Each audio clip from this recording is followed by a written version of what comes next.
Tonight, the terrorist ambush in Chandel district of Manipur has been met with a muscular response by the Indian Army. The Army undertook surgical strikes at two locations in Manipur and Nagaland to avenge the killing of 18 Gorkha Regiment soldiers last week. In a press conference in the national capital, Major General Ranbir Singh, he is the additional DGMO of the Army, highlighted the significance of this operation.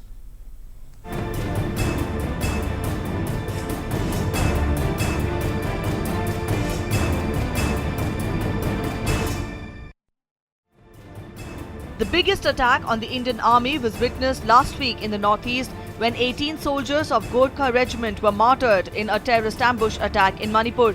The militants of NSCN Khaplang claimed responsibility of the attack that was carried out with tacit support of other northeast outfits.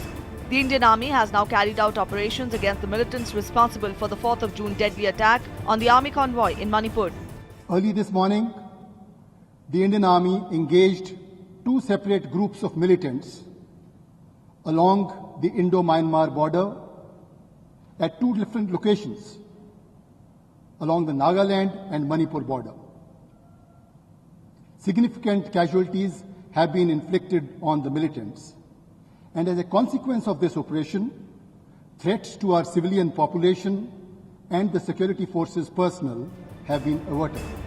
The attack in Manipur's Chandel district had also injured 15 soldiers. The operations were carried out near the India-Myanmar international border with Manipur and Nagaland.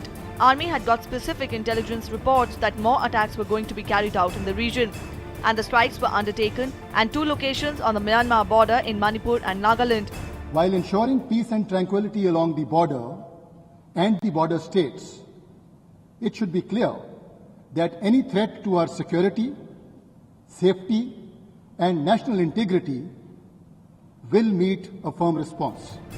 Significant casualties have been inflicted on the militants. The army has also acknowledged that it is in communication with the Myanmarese counterpart. With its surgical strikes in the border areas, Indian Army has not only given a befitting reply to the terrorists, but also has sent an unambiguous signal that any threat to the country will be dealt with firmly. News Night Desk, DD News.